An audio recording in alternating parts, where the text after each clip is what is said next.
the Chance the Rapper, I've been speaking with Justice League. You know, Chance is a little bit more Hollywood. They got issues with Chance the Rapper.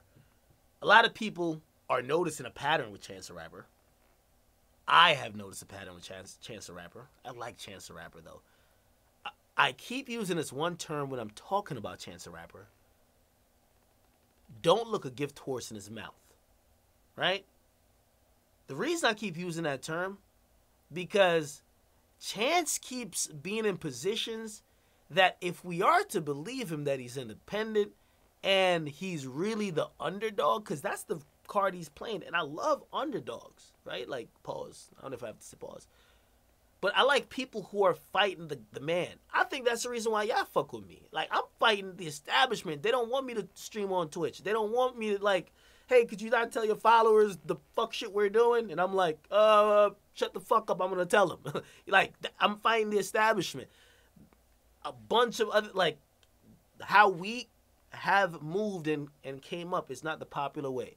So I always support the underdog.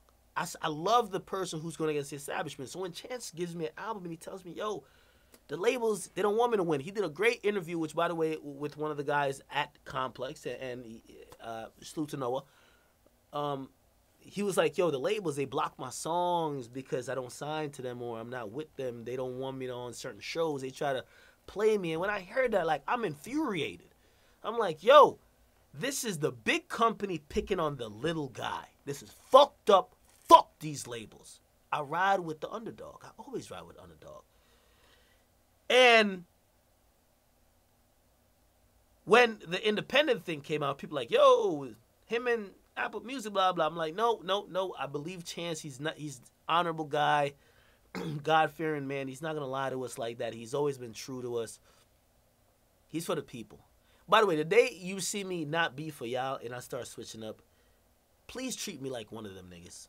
Don't try to hold me down and excuse me. Get me the fuck up on out of here, because when you're for the people, you need to be for the people. You shouldn't be for some other entity, or you shouldn't be for these other reasons. I'm not saying Chance isn't, but we're getting these little chinks in his armor a little bit. And think about it. Chance is the only independent rapper. Yo, low-key, Chance might need to get like a traffic ticket or get arrested for a DUI or something.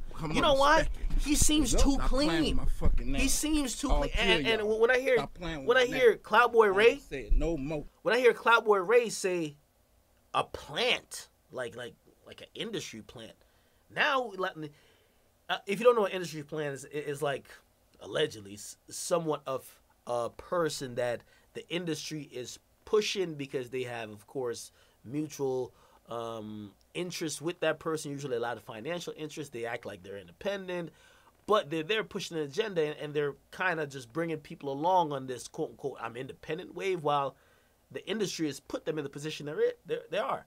Now, the reason why people have said Chance is they're like, yo, Chance, how the fuck you win a Grammy and you're independent? If the Grammys hate so much and like it was so political, how did you win? You're independent, right? How do you get in some of these positions, right? Like, Chance has had such a clean slate, and maybe it's because he's in hip-hop that people want to see a little bit. People want to see him be human a little bit. Stop playing with my name. Like, I ain't gonna say it no more. Let me tell you this. I was giving somebody some tips on, because they were asking, they said, how does your audience love you like how they love you? And I said, it's hard for me to answer that because I don't know exactly why. But if I had to really answer that, I would probably say just because I'm honest. I don't mind showing my flaws. Other people do. Chance the Rapper has a clean slate. There's not shit. There was a child support thing that was about to come out. It kind of got buried a little bit. But low-key, my nigga might have to get like a parking ticket or slap somebody on camera. Like, he seems too perfect. And I always feel that sets people up for failure when you're too perfect. When you're too perfect, people watch you and they're like, yo, what? It's almost, they become bloodthirsty for what is wrong with you. And that's what it's been. I think people are looking at Chance like, yo, he's not just the good guy going for everybody and he's just the fucking musical political hero. No, he has an agenda. He's working with these other people. And then when you see him come out, it's like, yo, I'm saving SoundCloud. Even I'm like, By the way, and I didn't mention this in my video, but I'll definitely mention in my next video. I went back in Chance the Rapper tweets for about 3 to 4 years. I'm like, Chance has some secret relation with SoundCloud. Abso-fucking-lutely. Chance has told us things about SoundCloud that the general public didn't know. Chance has something with SoundCloud we don't know. And again, I'm always about transparency. Imagine like y'all just start seeing me doing a complex show and I act like I don't even fuck with them. Or I don't even be in a building, right? You gotta be transparent. Chance has tweeted out before, he says starting next year, the Grammys will consider SoundCloud projects and SoundCloud plays. Billboard ran a story on it. Most of the major outlets ran a story on it. The Grammys have never came out and said that's true. SoundCloud has never came out and said that's true. They're going solely on Chance's word, and I don't think Chance is just saying shit just to say it. I think he's saying it because he's in the know. He's said and mentioned other stuff about SoundCloud that tells me he's a little bit more inside than just an artist. Because when people saw him tweet out recently, yo, I'm working on the SoundCloud thing. A lot of people said, all right, Chance, you're always working on some shit. You're working on the Chicago public schools, now you're working on this. What are you doing? I think he's a little bit more inside the building. Now, do I think he's a fucking, he's pulling the strings here? No. But I think he may be closer to SoundCloud than what he leads or what he has told us. I don't know. I think people are looking for that thing on Chance that kind of proves he's a fraud. People want to believe he's not what he is. In terms of, Chance did an interview and he said, yo, I want to inspire independent artists. They too could be like me. Now, let's take that in the vacuum. Let's think about any independent rapper. Say they're really smart. Could they really be Chance? Chance has got a Grammy. Chance is getting endorsements and placements and features by the biggest in the game. Chance is going to the White House. Chance is working with the White Sox. Chance is working with so many major companies that it would be unfathomable. Is that a word? I'm sorry. That someone independent could really do that.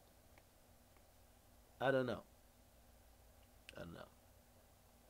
All right. Hey, chat, these are the things that I pay attention to. I really pay attention to. I love the sound. Y'all know I've been reporting on SoundCloud for so long. I've told y'all where it's going. I like these type of things because these are the type of things that moves and shapes and shakes the industry, but it happens very subtly, and it happens over time. When Napster died, it ushered in a new era of music consumption. Remember when Napster, Kazaa, what else? Napster, Kazaa, there was a couple more. When those were popping, music consumption was so lit. Niggas knew how to go to get their shit, right? Of course, torrents came afterwards. I think it came afterwards. It might have been around the same time. But eventually, the music labels banded together. They said, we got to get Napster the fuck out of here. Then we had places like Rapid Share, Mega Upload, and other shit like that. The music industry banded together and said, we got to get those the fuck up on out of here, right? We got to maintain our business. Now they're at a point where they're trying to figure out, okay, how do we maintain our business while some of these things we can get out of here? So it's very interesting. I'm sorry. Oh, yeah, LimeWire. Thank you. Somebody says his dad is into politics. His dad is his political connect. Okay, I'll say that for the Chicago public school stuff, but there's some stuff in music that I don't think politicians is pulling the strings for. If the music industry is this, 50 said it best. If I can't get money with you, then fuck you, nigga. That's just what it is. Chance being independent and so big, all labels are saying, we can't get money with you. So you know what? All the labels are saying, fuck you, nigga. Now, he's saying, and he's reciprocating the fuck you when he makes a song like, You don't want to proud, you want to proud of me, right? And then he goes on tour and he puts all of these labels on the fucking, like, on the Summer Jam screen or whatever, the Titantron at his concert. So I'm rocking with him, like, yo, he's saying, fuck these labels, man. But then you see certain moves and you're like, wait, how do you do that? Like, it's like you watching checkers and a nigga just did some crazy shit, or watching chess and niggas, wait, hold up, run that back. How'd you do that? I thought you the underdog. You moving like you the favorite. That fucks people up. Okay.